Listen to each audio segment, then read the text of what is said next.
Good morning, guys. 3 minutes to 6. We're just a bit ahead of schedule. 6 a.m. I try to get it if I can, or 5 something. Anyway, we're here. It's Thursday.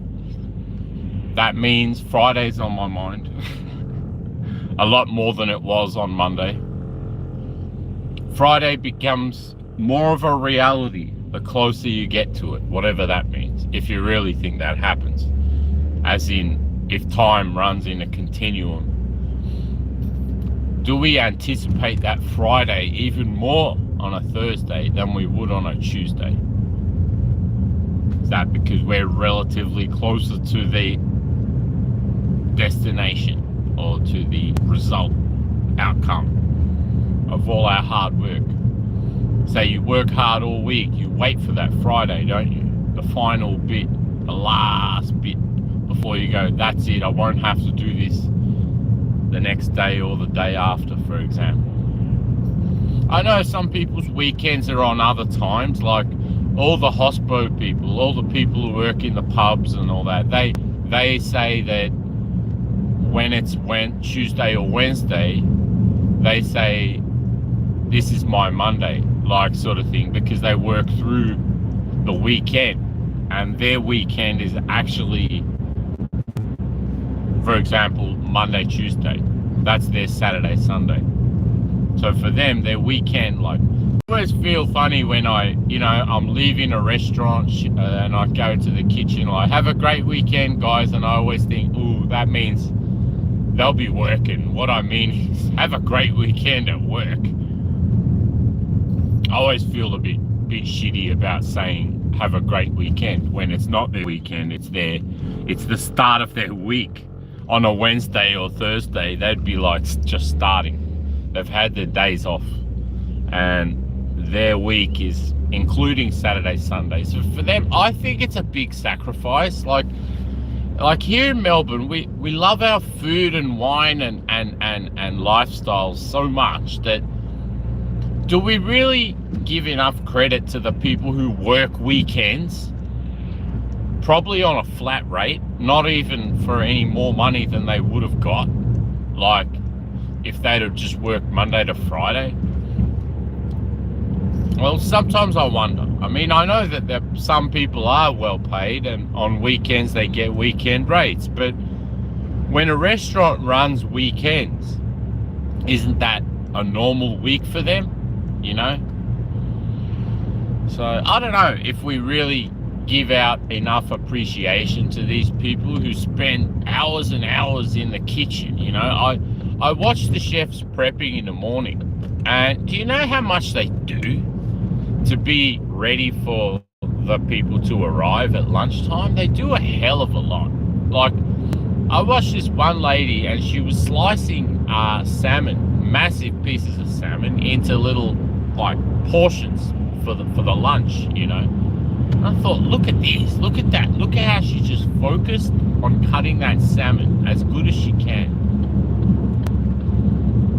And nobody sees that. She's just doing that by herself, you know. And I seen another dude early morning. You'd think, gee, you know, who would be that inspired to get up? And what he's done is he's made these bread loaves and he's raised them.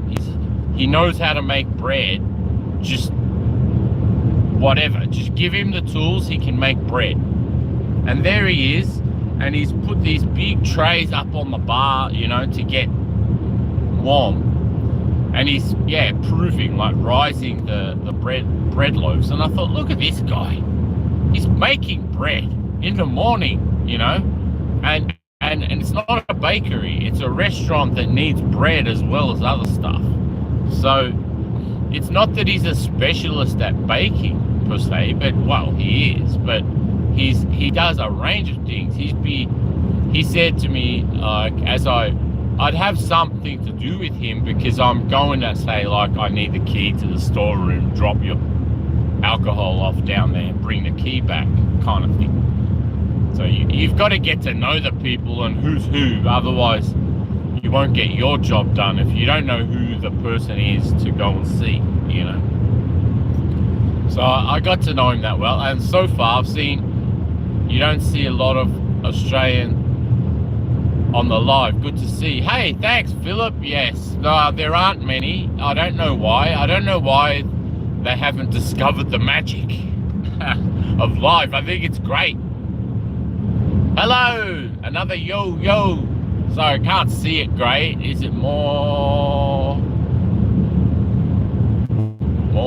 handy? Something like that. Sorry, I can't really see it. The white letters. I'm lucky to see anything.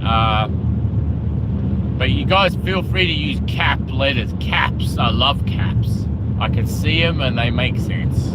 I know that it means in the internet world, cap letters means you're shouting, but I don't think that should be right. It should be the person can't see very well and caps help. And maybe I'm a little bit deaf too, which I am, so maybe shouting at me with the caps is a good idea. You know, it's all right. Yeah, look, I love the live. I really think it's way different to just making videos and uploading them. You get a really delayed effect on those, and they don't all work. Whereas lives, you know if you've done it all right or not. That's all. You just get a feeling. And look, what I love is when that sun hits me. First thing. And I know that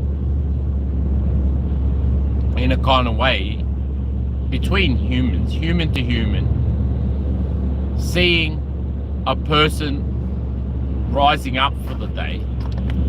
Not that I'm a great inspiring person, but I just mean I'm your average person getting up and getting the sun hit me in the face, and I'm going to drive to work like a normal person, right? And I think that's what we don't see. We see a lot of superstars on YouTube. We see a lot of and I watch them, so I'm very familiar and I love them too. They're great shows. You know, they have got a proper desk and a proper setup and microphones and headphones and the whole works, and they've got a producer sitting back there so that you can say, can we play that clip, you know, and make comments on other people's videos, which I never got to quite. I haven't done that. I have never done like reaction videos, as in show you a video then react to it. I mean, it happens. I do watch other people's ones, but I don't think I'd be that type to make that thing. Like, I would much rather, say I've watched a video, I could talk about it. Thank you. Just subscribe. Oh, thanks, Philip. Wow, that's awesome. Thank you. Thanks for the caps too. I can see that. That's great. Look. Hey, and the good thing is, I can come see your videos. If you subscribe, I can come find you, isn't it? Actually, if you didn't come here, I wouldn't know you, so it's great. It's a good thing. Thanks for making that step into the weird world of the Magpie person going to work and foraging for sticks and bits of food. Which I think we have a lot in common with the birds. We really do organise ourselves that way. We have our nest, we go and pick up food, we fly back to feed our young, or pick up little branches and dry grass to make a nest with, you know. They have this knowledge. They have this knowledge of what to do to get their shelter and survive, find their food, and we're just like that, aren't we?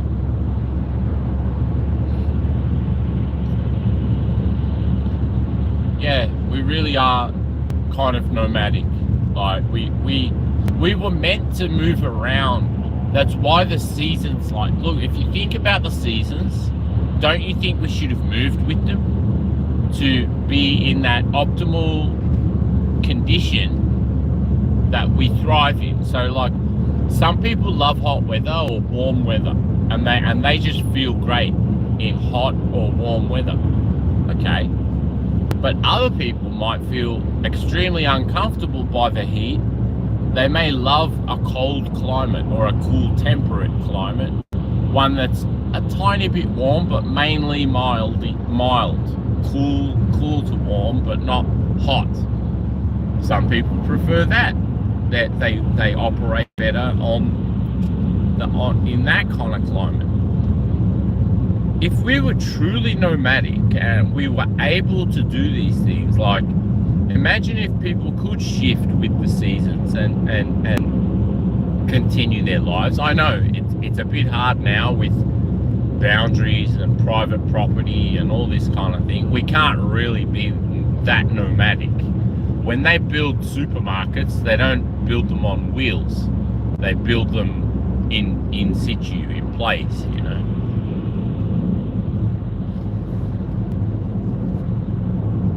So yeah, the nomadic life it's probably not one that we could have now in this very constructed world we have. I hate the hot weather. Well, there you go, Philip. So why not, in this case, well, I mean, I know a great rider who he struggled all his life to find the right climate to live in, you know, and that was a thing for him. He really felt he needed to find a climate that he could feel himself in, not feel terribly uncomfortable or out of his comfort zone, you know, or he was trying to find his comfort zone. Let's say he'd been in his uncomfortable zone for too long and had started to seek comfort in the end, and which I totally agree with that kind of thing. If you've had an uncomfortable life, an awkward, difficult life, you'd be looking for some ease or comfort at the end, wouldn't you? And then maybe the reverse could be true. Like, imagine if your life was just one big comfy pillow, and if we never challenged ourselves and we just sat in our comfort zone forever and a day, wouldn't you start to feel that got a bit old for you? Like, I do think you have to get a bit uncomfortable to understand getting comfortable, you know, like in the same way that pain gives us the idea that pleasure exists. Like, I think we're always feeling a little bits of pain here and there, but we're not aware of that. And when that pain goes away, dissipates, we feel pleasure from that. Actually, maybe pleasure is the absence of pain, like they said, because like, I think pain is the kind of status quo. You're always going to have something. Like right now, I got a touch of a migraine that hasn't left me for 2 days, and I don't know where I got it from, but I have it. But I've just been, I sort of got used to it, that I'm feeling this kind of headache that I wake up with and go to bed with, and I don't know what it is. But when it goes and I just don't feel it anymore, maybe that's pleasure. When you've actually grown accustomed to the pain and it doesn't hurt anymore, maybe it's still possible to feel that pleasure. Maybe it's getting used to some level of pain. Like, I mean, my job involves a lot of manual lifting, a lot of it, and hundreds and hundreds of repetitions a day. I gotta say that when I first started, that was a hell to get used to. It took the best part of 4 or 5 months to get used to that level. I've got to get ready. No problem, Philip. Have a great day. Have a great day. Really. Come anytime you like. Really, anytime. I hardly schedule what I do, and I definitely don't script it. What I've noticed is a trend of some of our big YouTube stars have gone off the program model a little bit and started to throw in a few surprises by saying, oh, you know what, I'm going to run unscripted. Well, yeah, that's a great idea. You should run unscripted, because I think that by the time you've written a script, it's no longer relevant unless it's got future relevance. I think breaking down things like that, it adds to the time it takes to get across a message. And if you just run unscripted,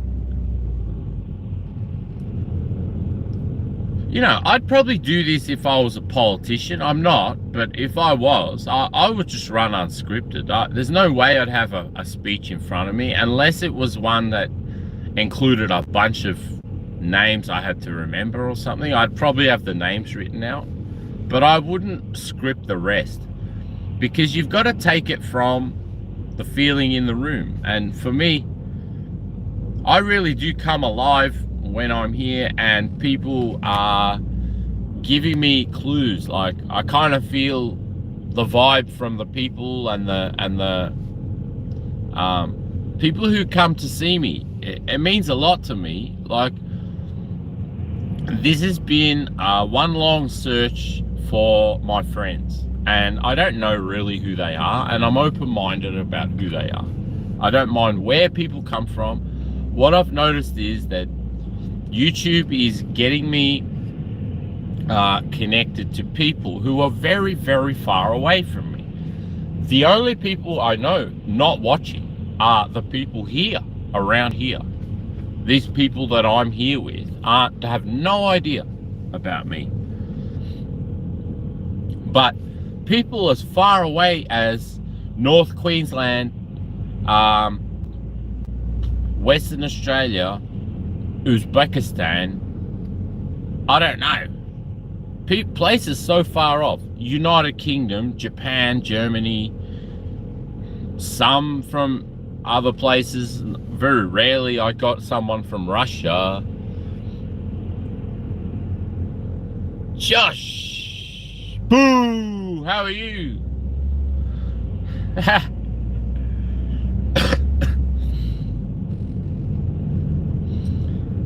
So what I think is the magic of this live is that it spits you out all over the place, all over the planet, not in one particular area. I know that they had tried to localize YouTube a little bit so that your reach was within your country first, the strong one. And I've noticed that actually by the audience data, that I'm getting a large chunk now from Australia, which I never got. I used to be 80% United States and about 5% Australia. And then all these, a whole long list of countries with 2%, 1%, 0%. Just kidding. Oh, thank you. Wow. I'm surprised how many people like me. I don't know why. I mean, I do. I try my best. If that makes any sense. I try to be myself. I don't kind of pretend to be a celebrity or a person that is interconnected with other big celebrities. I'm not. I'm the person who knows no celebrities or famous people, and no famous person's ever reached out to me. And although I have reached out to famous people, not that I got a response, but I did. I remember once writing a letter to Fox News. I sat and wrote a letter to Fox News. Obviously, they didn't respond. Hey, Marty! I could see that tiny writing, but it's because I know you well enough. Thank you to the king, and thank you, Marty, and thank you, Philip, and Josh, and Most Handy, I think it was, who came before.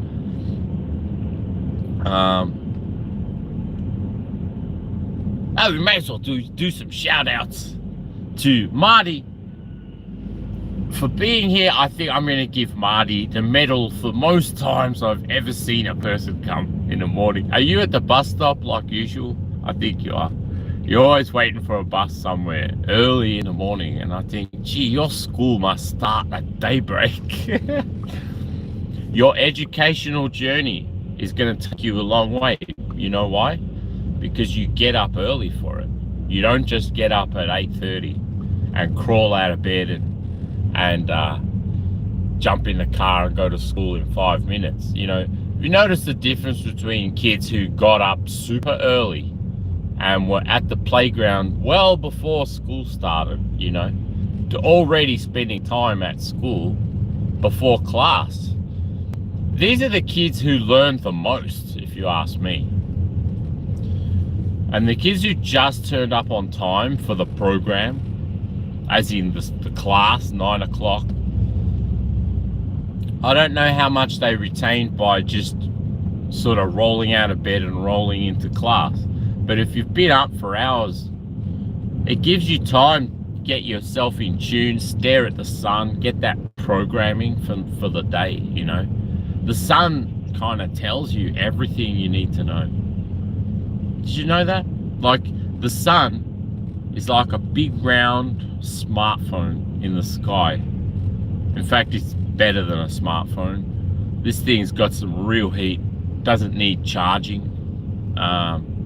You don't have to have a contract to use it. Imagine if we had that kind of thing going on. Oh, do you want to see sunlight today? Here, pay me some money and you can open up your windows and have a look. Nah, we've got freedom,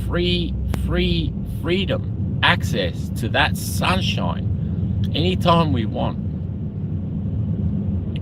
I suggest people do that. Get in touch with the nature around them, because it's there for you. It's free, and it's for you to get inspired by. It's for us to realize who we are in this world. You see that sun, and it's very strong, and it does never get less strong, you know. It's just consistent. It's there every day. I love that. I would love to be like the sun every day, up there shining bright, not asking for anything, but just to have the chance to shine light. That's all. And I think everybody has this ability. Every channel there is can upload and be a channel too. So when you've got an account that you watch YouTube with, you are more than welcome to hit that plus button and make something, and just tell people whatever you want. Within the guidelines, you can say what you want. And the guidelines aren't that strict, unless you're... Thank you. Was it Mama? Mama G. Thanks, Mama G. And now I will have a great day, especially because I got a nice smile from Mama.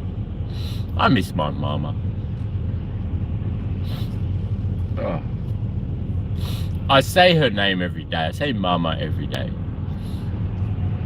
More and more now that she's not around, that I say, help me, Mama. Help me, Mama. I always say that. Help me, Mama.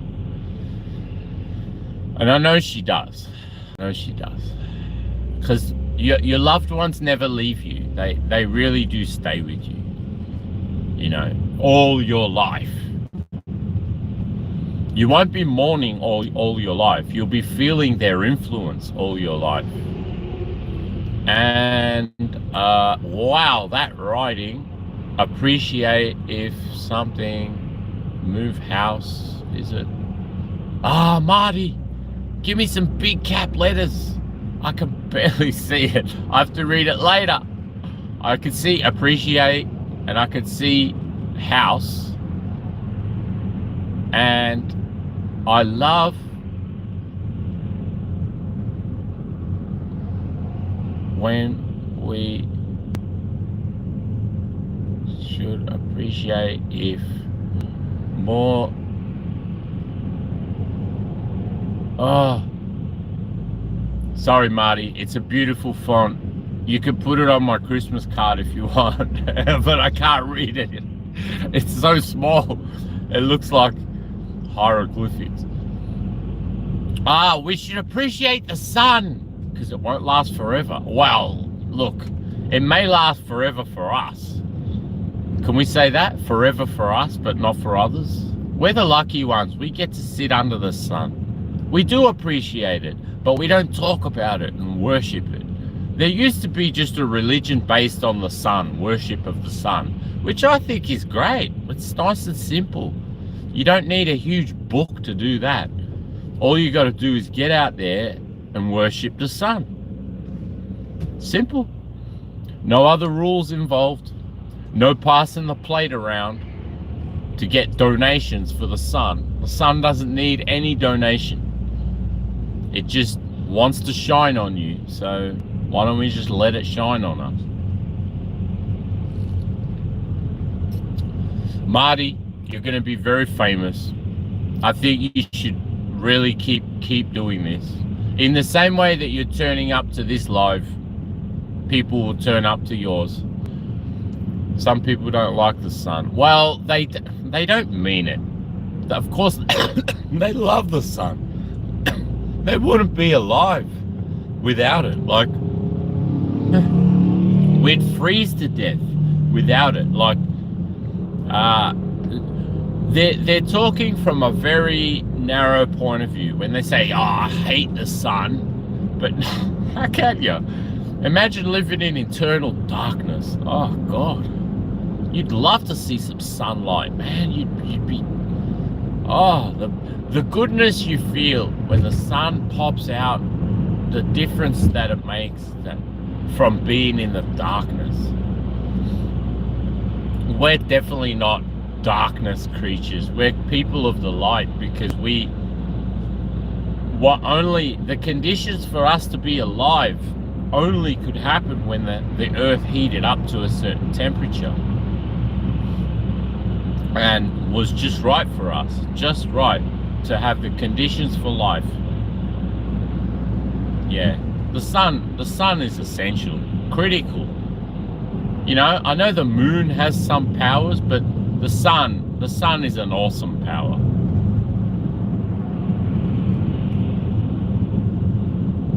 It's more powerful than any human being. It's more powerful than any government or military combined.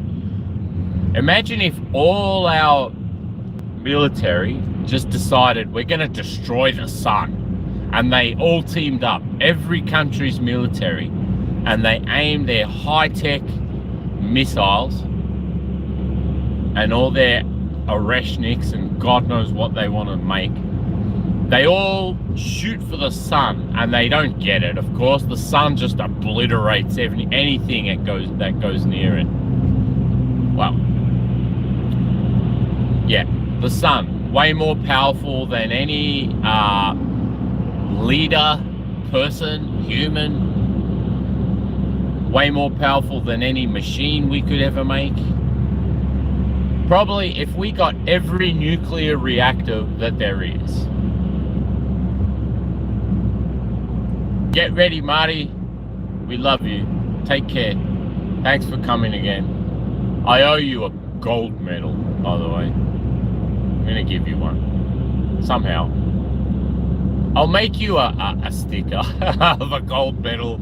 It's the best I can do, sorry. I don't actually have any gold, so I don't know how I'd go about making a gold medal.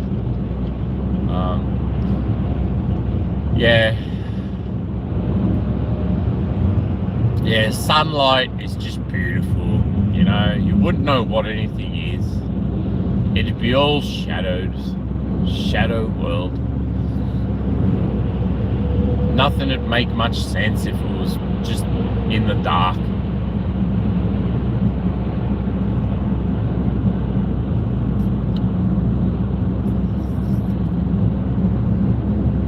We'd all need torches, wouldn't we? Flashlights, lamps.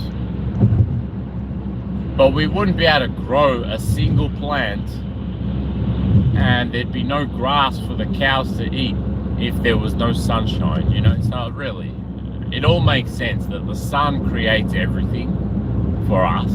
It creates the conditions for us to be born.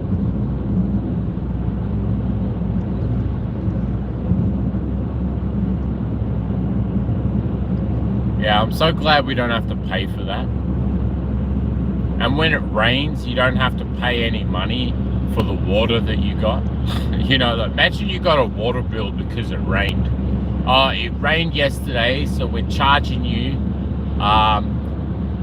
you know, 1/10 of a cent per raindrop that fell, and we've divided it up geographically so that everyone pays the same in proportion to where the rainfall landed.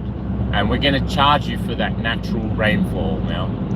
Wow, that would be a nightmare, wouldn't it?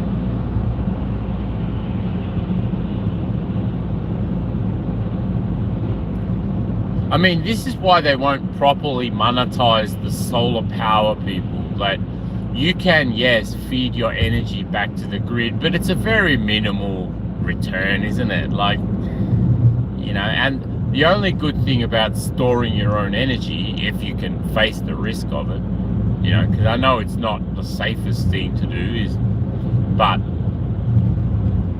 we've had some issues with solar batteries. I know that some of them have caught fire, and there's some incredible power in those things, and I wouldn't want that to be catching fire. But yeah, those people who not only generate their own power from the sun, but feed it back in. And I think, well, why couldn't we all do that so that none of us have to pay for it? You know, why couldn't everyone have their own solar power? I always thought when they make new homes, when they construct dwellings, new dwellings, they should come with solar power straight away, and solar hot water, everything.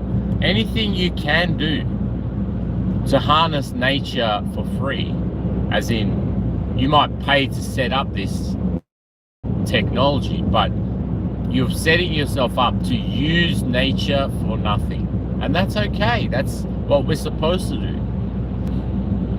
The fact that we need electric current to run devices is the whole trick that they've got us. It's the whole barrel they've got us over. We indirectly need them to convert some sort of energy into electricity, usable electricity. Like now, I had to charge my phone before I even got anywhere. My phone wouldn't work without that electric current, you know, which has been manually converted for me to access through a little hole in the wall. This is good technology, by the way. I got nothing against it.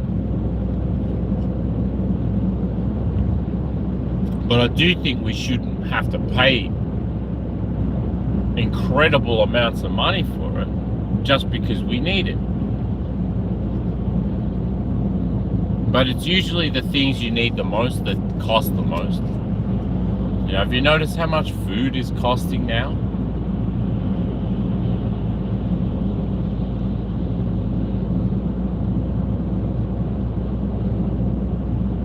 Yes, that's true. That's true, Mama. It does. The sun is so different in other parts of the world. It feels different. I feel like we're very close to the sun here sometimes. You know how the earth isn't completely spherical, that it's kind of, what's that other word? Elliptical? Like, and wouldn't there be a point where the sun is way closer than it is at other times? And I think that's why we get that feeling that, like right now, the sun is still on a strange angle. It's not quite the summer sun yet, where it's spring and the sun is in a weird angle. And yeah, that will change. I noticed now that the sun has a lot more shade factors, like it's not pointing in a way that we're used to, or the way that we think it should. Like, yeah, you're right about the sun. It really does appear different in different places. Like when I've been to Europe and the sun hits you differently. You're right, it really does. Even the heat feels different in different places. So I mean, that's climatic, isn't it? It's got to do with the moisture and all the humidity or what other factors. It's the way we feel the sun that it's mediated by the atmosphere, isn't it? It's the atmosphere that you're feeling and the sun's acting on it, kind of thing. So that kind of makes sense too. What we call our atmosphere is kind of the thing we're really seeing, isn't it? We don't know what's happening in deep space. We only know what's happening in this atmosphere. And so we perceive everything via this atmosphere. It's a still day, I can tell, because right now there's hot air balloons up there. I don't know if you can see them. There's hot air balloons. We'll get closer and you may see them. But the hot air balloons are only out when it's a still day with no wind. And I believe that they strategically do this early in the morning when there's no wind, because obviously they're hot air balloons and they can get blown around. We may see some.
So yesterday I was at Tigerland, Richmond, and I really enjoyed that. It's a really chilled kind of vibe there. It's so better than Melbourne. They've even introduced 1 hour of free parking outside every business to make business easier for the people there to receive their stock and goods and things like this. Something Melbourne has no care for. They won't do anything that makes businesses run easier. They want to make business run harder and tighter. They've even put massive concrete plant pots where loading zones used to be. It's ridiculous. You see, there's a sign that says loading zone, and then right there in that spot is a huge concrete plant pot. And I just think, is that your way of making things easier? I mean, in a place where there's so many restaurants and bars that have to receive food and beverage and supplies, you're going to restrict parking outside those businesses? And in what way is that helping? You know, how is that helping? Really, if we're seeing Melbourne struggling, it's really to do with the people in charge. They really have put a boot into this place, and they've said, yeah, here's my boot, now operate with my boot inside you. No, we can't operate with your Gestapo boots all over us. What we need is the ability to stop our cars and deliver fresh produce and goods to the business that is charging and paying rates and paying rent to exist. City of Melbourne is just this like a virus that we must live with, and it's this money-hungry organisation that owns their own private car park, by the way, and they have really destroyed Melbourne and its ability to attract more tourism, to attract business, investment. No one wants to invest in a business that's got zero ability for anyone to stop their car outside. Would you open a shop that had no parking outside? You'd be desperate to know if anyone was going to come today. If there wasn't a single car park space, nor a loading zone. What if you're a hat shop? You're a hat shop, and once in a while you need to receive deliveries of large amounts of things that you can't walk these things round the corner and take them there. This shop requires an actual space for a truck to stop outside for free, because he's already paid a lot buying a truck and everything so that he could park it. He didn't think he'd have to pay for parking every time he stopped his truck. And by the way, there is no truck parking. There is no space in the city of Melbourne for any large trucks. And yes, we see the split rubbish bins and the scratches on the alleys because no truck really fits in there, and Melbourne does not change. It remains an antique little city, a tiny town with a big